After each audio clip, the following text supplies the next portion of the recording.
তার মানে প্যারেন্টসরা আমাদের জন্য নেক্সট টু গড, আল্লাহর পরে নেক্সট যাদের ব্যাপারে আমরা কেয়ার করব, করা উচিত ছিল বা করা উচিত, তারা হচ্ছেন বাবা মা।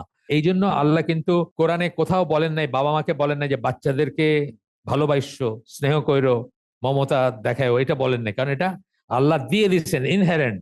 কিন্তু উল্টাটা বলছেন, কারণ ছেলে মেয়েরা সেটা মনে রাখবে না, তাদের মনে থাকবে না সেটা। এই জন্য কিন্তু ছেলে মেয়েদেরকে আর্জ করছেন বাবা মার প্রতি ভালো ব্যবহার করতে, কিন্তু বাবা মাকে বলেন নাই যে ছেলে মেয়ের যত্ন নিও, অসুখ হলে রাত্রে বসে থেকো, এটা বলেন না, এটা অটোমেটিক আল্লাহ এটা দিয়ে দিচ্ছেন ইনহেরেন্ট। কোন বাবা যদি অ্যাফ্লুয়েন্ট হন, তার যদি থাকে, তার যদি সম্পদ, সহায় সম্পদ থাকে, আপনি তাকে পয়সা দিতে বাধ্য না, মা তাকেও পয়সা দিতে বাধ্য না, কিন্তু সময় দিতে বাধ্য। এটা আমরা অনেকেই জানি না, আমরা মনে করি পয়সা দিয়ে হয়ে গেল, কর্তব্য শেষ। একটা পুরুষ মানুষের উপার্জনের উপর সবচেয়ে বড় হক হচ্ছে তার ওয়াইফের, কিন্তু তার সময়ের উপর সবচেয়ে বড় হক হচ্ছে তার মায়ের।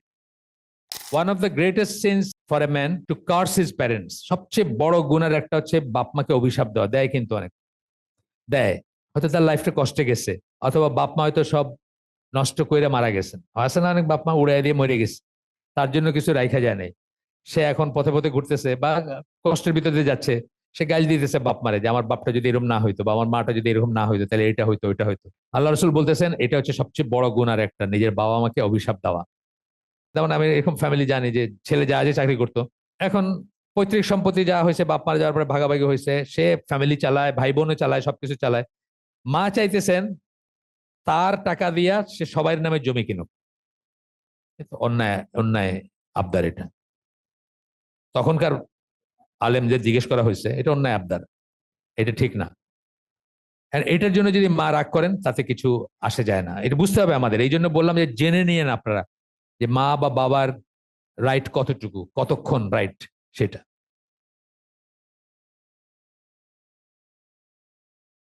আচ্ছা, এরপরে বলতেছেন many people today are ungrateful to their parents. তারপরে উনি অকৃতজ্ঞতার শুরু করলেন যে প্রথম অকৃতজ্ঞতা হচ্ছে বাপমার প্রতি, যাদের কথা আল্লাহ তার পরে পরে মেনশন করছেন, তার পরে পরে একাধিক জায়গায় মেনশন করছেন কোরআনে, যে আল্লাহর কথা বলে আল্লাহর সাথে শিরক করে না বলেই প্যারেন্টস এর কথা বলছেন। তার মানে প্যারেন্টসরা আমাদের জন্য নেক্সট টু গড, আল্লাহর পরে নেক্সট যাদের ব্যাপারে আমরা কেয়ার করব, করা উচিত ছিল বা করা উচিত, তারা হচ্ছেন বাবা মা। সেখানে আছে, সেটার ফিক আছে, সেটার ডেফিনেশন আছে।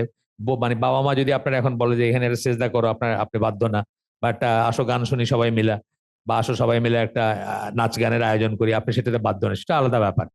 আচ্ছা, তারপরে বলতেছেন যে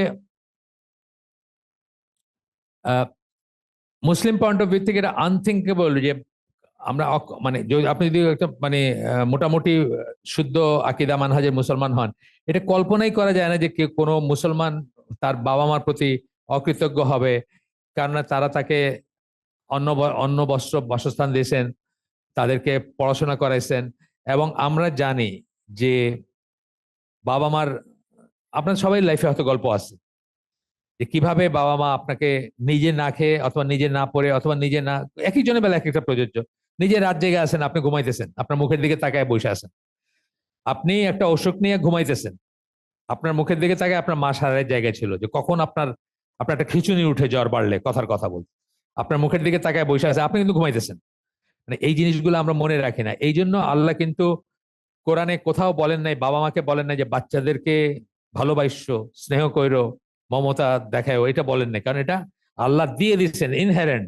কিন্তু উল্টাটা বলছেন, কারণ ছেলে মেয়েরা সেটা মনে রাখবে না, তাদের মনে থাকবে না সেটা। এই জন্য কিন্তু ছেলে মেয়েদেরকে আর্জ করছেন বাবা মার প্রতি ভালো ব্যবহার করতে, কিন্তু বাবা মাকে বলেন না যে ছেলে মেয়ের যত্ন নিও, অসুখ হলে রাত্রে বসে থেকো, এটা বলেন না, এটা অটোমেটিক আল্লাহ এটা দিয়ে দিচ্ছেন ইনহেরেন্ট। এই কথা উনি বলতেছেন।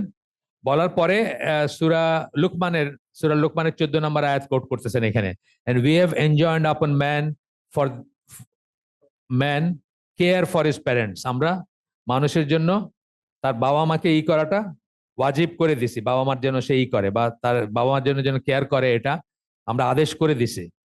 His mother carried him increasing her in weakness আপন উইকনেস। মা, এটা একজন মা ছাড়া কেউ বুঝবে না হোয়াট ইট মিনস, মানে প্রেগনেন্সি স্টেজটা যে কি, এটা কেমন, এটা আপনি আমি কোনোদিন বুঝবো না, যতই ডিফাইন করেন বুঝবেন না। আমি রিসার্চ একটা পড়ছিলাম যে এক মহিলা, বিদেশের গল্প, হাসির গল্প আর কি, এক মহিলা ওই প্রেগনেন্সিতে খুব কষ্ট করছেন, তারপরে বাচ্চা হওয়ার পরে ওই এইভাবে সামনে একটা বান্ধার সিস্টেম আছে, সামনে একটা করে বেঁধে বা একটা মানে আয়োজন আছে, স্যাকের মতো, এটাকে বেল্ট দিয়ে বাইন্ধা নর্মাল চলাফেরা করতেছেন। তো একজন তাকে করে বলছেন যে আপনার তো মোটামুটি একই এক্সপিরিয়েন্স, আগের এক্সপিরিয়েন্স এখনো চলতেছে, পেটের সাইডে বাইন্ধে রাখছেন। বলছে হ্যাঁ, অনলি ডিফারেন্স হলো যে এখন নামায় রাখতে পারি, আগে সেটা পারতাম না। মানে মহিলা বোঝাইতে চাইছেন যে মোটেই এক এক্সপিরিয়েন্স না, এখন তো চাইলে নামায় রাখতে পারি, যখন ইচ্ছা নামায় বেঞ্চে বা বিছনায় রাখতে পারি, আগে পারি নাই আর। মানে সেই কষ্টটা বহন, তো এটা এটা আসলে যে করে নাই সে বুঝবে না, ইভেন মেয়েদের ভিতরে যে করে নাই সে বুঝবে না। এটা আল্লাহ ওইরকম সিস্টেম বানাই দিয়েছেন। ওই কথাটাই আল্লাহ হাইলাইট করছেন এখানে, যে উইকনেস আপন weakness and his winning in is in 2 years, মানে 2 বছর ধরে বুকের দুধ খাওয়াইছেন বা what ever. Be grateful to me and to your parents.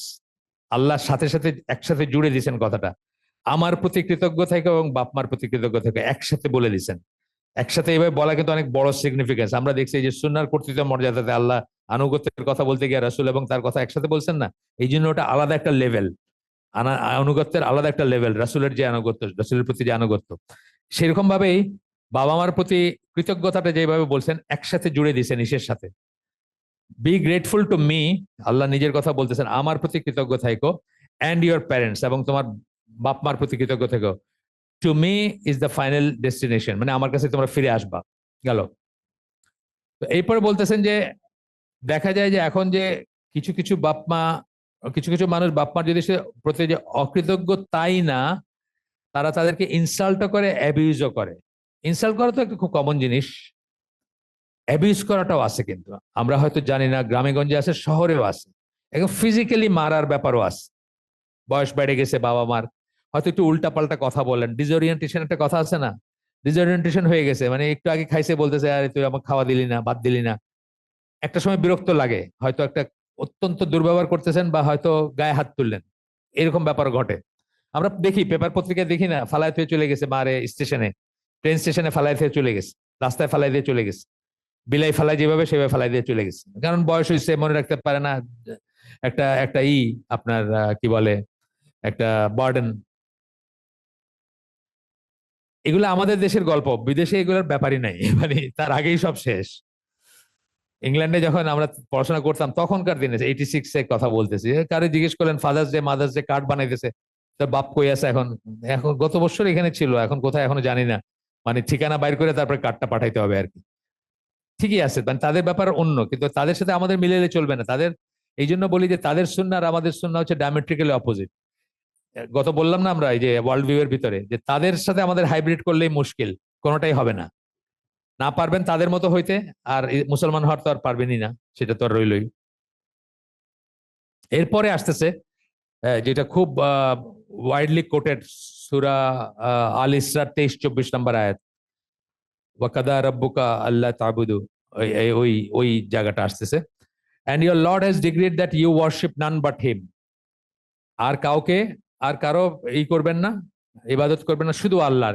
তার পরের কথাটাই বলতেছেন, and that you be kind and dutiful to your parents.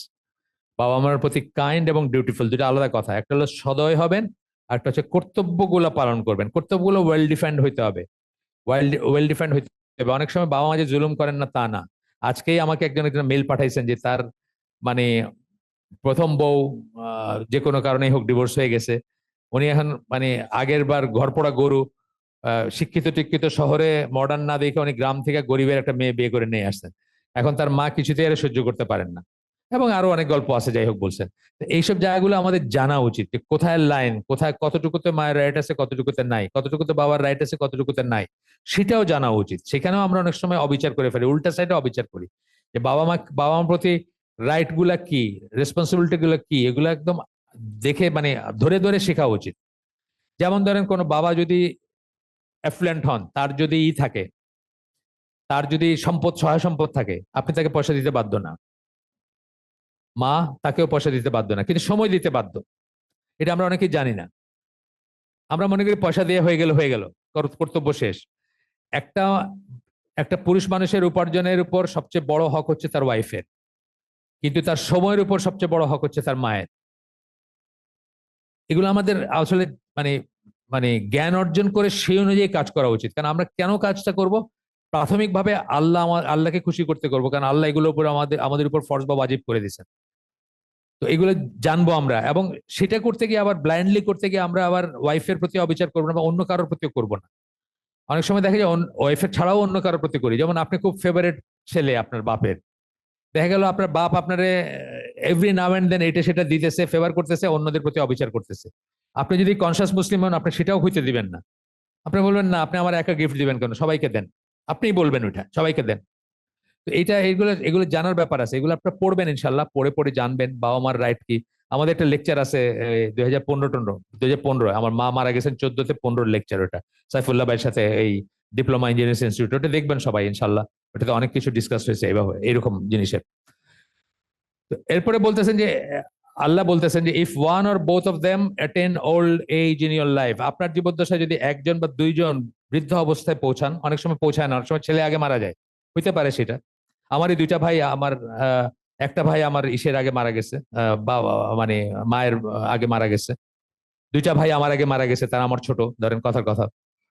তো সে not them a word of contempt, মানে ডিসরেসপেক্ট, অসম্মানজনক কিছু বললো না তাদেরকে। Nor shout or repel at or repel them, চিৎকার করে কথা বললেন না, শাউট করে যেটা অনেক করে না, মানে গলাটা চড়ে যায়। But address them in terms of honour. এগুলো কেন বলতেছেন আল্লাহ, যে এই সময়ে ওল্ড এজে এরকম ঘটনা ঘটতে পারে, যে জন্য আপনার ধৈর্যচ্যুতি ঘটবে আপনার। এই যে বললাম একটু আগে, মাত্র খাইছেন, এসব বলতেছে আপনার আপনার মামা আসছে, মা গিয়ে মামারে বলতেছে ওরা আমার খাইতে দেনে আস। আপনার মেজাজ খারাপ হয়ে যেতে পারে যে এই মাত্র বসে বসে খাওয়াইলাম, কিভাবে এই কথাটা বলতেছে, যদি আপনি অবুঝ হন। কিন্তু আপনি যদি আগের থেকে এইগুলো থাকে আপনার ভিতরে, জানেন, জ্ঞান থাকে, তাহলে আপনি করবেন না। আপনি তাকে একটা বাচ্চা ছেলের কথা যেরকম কেউ ধরে না, বাচ্চা ছেলে কত কিছু বলে না, যে আমার এটা দিছে, ওটা দেয় না, এটা করছে, ওটা করে নাই, কেউ ধরে না, যে এরকম আপনি সেরকম ভাবে চিন্তা করবেন। and out of kindness lowered to them wing of submission and humility, করুণার ডানা তাদের উপর বিছাই দিতে বলছেন। এটা হচ্ছে পাখিরা যেরকম তাদের বাচ্চাদেরকে আগলায় রাখে। মুরগি দেখছেন নাই কখনো গ্রামে? মুরগি আপনি দেখলেন যে বৃষ্টি পড়তেছে, কোনো বাচ্চা দেখতেছেন না, বাচ্চা দেখাই যাচ্ছে না। আবার নর্মাল হয়েছে, দেখলেন যে মুরগির নিচের থেকে বাচ্চাগুলো বাইরে ই করলো। সেই কথাটা আর কি প্রযোজ্য এখানে, মানে সেই সেন্সটা আসে এই কথার ভিতরে। পাখি যেরকম তার বাচ্চাদেরকে ডানা দিয়ে প্রোটেক্ট করে, সেটা যেভাবে আপনাদেরকে একদিন করছেন সেইভাবে আপনারা করবেন। and out of kindness lower to them the wing of submission and humility and say, এবং আল্লাহ দোয়া শিখাই দিচ্ছেন, say my lord bestow on them your mercy even as they did bring me up when I was young, আমাকে যেরকম তারা ছোটবেলায় করুণা করছে, মায়া করছে, স্নেহ করছে, সেইভাবে আল্লাহ আপনি তাদেরকে স্নেহ মায়া মমতায় রাখেন বা করুণায় করেন। দোয়া শিখাই দিচ্ছেন আল্লাহ। এটাও একটা বোঝ কিন্তু, যে দোয়াগুলা, কোরআনের দোয়াগুলাই বেস্ট দোয়া।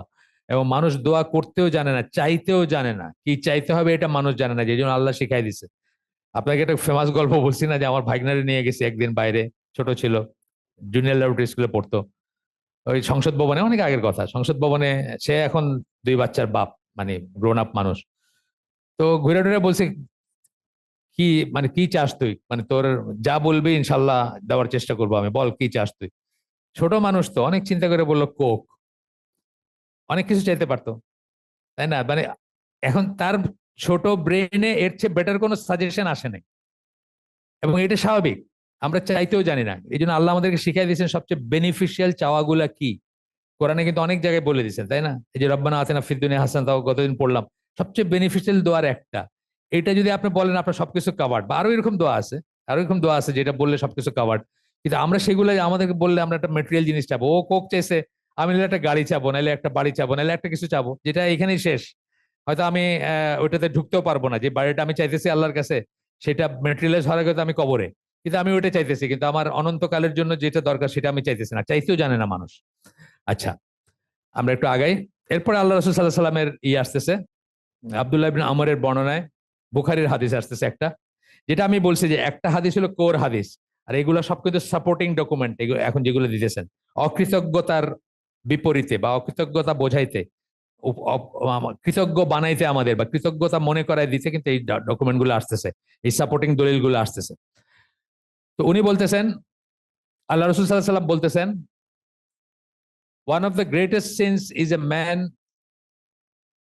for man, sorry, is for man, for a man to curse his parents. সবচেয়ে বড় গুণের একটা হচ্ছে বাপ মাকে অভিশাপ দেওয়া। দেয় কিন্তু অনেক দেয়, হয়তো তার লাইফটা কষ্টে গেছে, অথবা বাপ মা হয়তো সব নষ্ট করে মারা গেছেন, আছে না অনেক বাপ মা উড়াই দিয়ে মরে গেছে, তার জন্য কিছু রাইখা যায় নাই, সে এখন পথে পথে ঘুরতেছে বা কষ্টের ভিতরে দিয়ে যাচ্ছে, সে গাল দিতেছে বাপ মারে যে আমার বাপটা যদি এরকম না হইতো বা আমার মাটা যদি এরকম না হইতো তাহলে এটা হইতো ওইটা হইতো। আল্লাহ রসুল বলতেছেন এটা হচ্ছে সবচেয়ে বড় গুণ আর একটা, নিজের বাবা মাকে অভিশাপ দেওয়া। এবং তখন মানুষ জিজ্ঞেস করছে, হে আল্লাহ রসুল, how does a man curse his parents, কিভাবে বাপ মাকে অভিশাপ দেয় মানুষ? আল্লাহ রসুল বললেন, a man abuses the father of another man.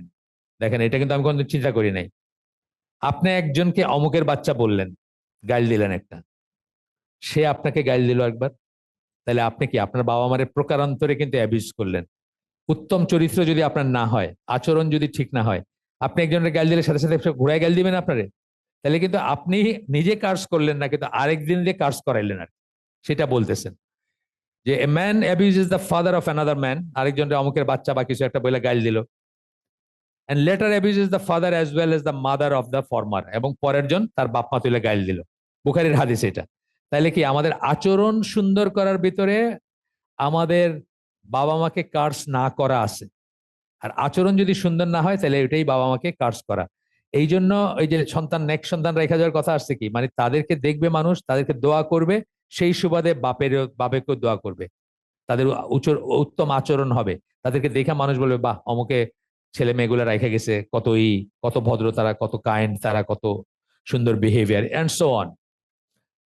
The extent to which Allah is pleased with us depends upon the extent to which our parents are pleased with us. অত্যন্ত important একটা কথা, এক line কিন্তু অনেক বড় meaning. আপনার উপর আল্লাহ কতটুকু সন্তুষ্ট ডিপেন্ড করে আপনার বাপ মা আপনার উপর কতটুকু সন্তুষ্ট তার উপরে। বাপ মাকে ভ্যালিড কোনো রিজনে অসন্তুষ্ট করলে সেটা অন্য জিনিস, কিন্তু নর্মাল ভাবে অসন্তুষ্ট করা, তাহলে প্রপোর্শনাল বলতেছেন, যার বাপ মা যার উপর যত খুশি আল্লাহ তার উপর তত খুশি, ব্যাপারটা এই ধরনের কথা বলতেছেন এখানে। আব্দুল্লাহ ইবনে আমর তারা একটা হাদিস আসতেছে, এটা তিরমিজির হাদিস। আল্লাহ রসুল বলেন, দ্য লর্ডস প্লেজার সন্তুষ্টি, আল্লাহর সন্তুষ্টি, রবের সন্তুষ্টি is in the parents' pleasure, বাপ মার সন্তুষ্টির ভিতরে আছে সেটা। And the lord's anger is in parents' anger, এবং রবের গজব, যেটাকে আমরা বলি গদব, ক্রোধ হচ্ছে বাপ মার ক্রোধের ভিতরে আছে। মানে একদম রিলেট করে দিলেন। কিন্তু এখানে এক্সেপশন হচ্ছে যদি বাপ মার যেটা অযাচিত কিছু করেন, আপনার বললাম আগে যে হারাম কাজ অথবা অবৈধ কোনো কাজ, বা যেটা আল্লাহ বলেন না সেটা আপনারা বলতেছেন। আপনারা বলতেছেন, যেমন আমি এরকম ফ্যামিলি জানি যে ছেলে জাহাজে চাকরি করতো, আমার জুনিয়র, এখন পৈতৃক সম্পত্তি যা হয়েছে বাপ মারা যাওয়ার পরে ভাগাভাগি হয়েছে, সে ফ্যামিলি চালায়, ভাই বোনও চালায়, সবকিছু চালায়। মা চাইতেছেন তার টাকা দিয়া সে সবাই নামে জমি কিনুক, অন্যায় অন্যায় আবদার এটা। তখনকার আলেমদের জিজ্ঞেস করা হয়েছে এটা অন্যায় আবদার, এটা ঠিক না। আর এটার জন্য যদি মা রাগ করেন তাতে কিছু আসে যায় না, এটা বুঝতে হবে আমাদের। এই জন্য বললাম যে জেনে নিয়েন আপনারা যে মা বা বাবার রাইট কতটুকু, কতক্ষণ রাইট সেটা। এটা সে মানতে বাধ্য না, সে মানতে পারতো আর বাধ্য দুইটা আলাদা জিনিস না। পারতো, আপনার আছে আল্লাহ দিয়েছেন, আপনি সারা গ্রামের সব মানুষের নামে একটা করে 2 কাঠা করে জমি কিনে দেন না, সমস্যা কি আছে আপনাকে যদি আল্লাহ দিয়ে থাকেন। কিন্তু আমাকে যখন লিমিটেড রিসোর্স দিচ্ছেন বা এখানে বাধ্য করতে পারেন না, মানে আপনি এটা আদেশ, মায়ের আদেশ তো অনেক বড় জিনিস, এই জায়গায় তার আদেশটা ভ্যালিড না, উনি যেটা করছেন। আচ্ছা, এরপরে বলতেছেন যে আমরা যদি আল্লাহর অবাধ্যতা করি এবং বাপ মার প্রতি যে আমাদের ডিউটি যেটা সেটা যদি না করি, we are likely to suffer for our ingratitude both in this world and in the hereafter. এই দুনিয়ায় এবং আখিরাতে আমরা আমাদের অকৃতজ্ঞতার জন্য শাস্তি পাবো, সাফারিং হবে আমাদের, বা আমাদের জিল্লতি, যেটাকে বলে জিল্লতি মানে বেজ্জতি। আল্লাহ হিউমিলিয়েট করেন না মানুষকে, জিল্লতি জিল্লতি কথাটা পাইছেন না? ওই দোয়া কুনুতের ভিতরে আছে, আল্লাহ যাকে ভালোবাসেন তাকে কেউ জিল্লতি করতে, মানে জিল্লা দিতে পারে না আর কি, কথাটা আছে। আচ্ছা,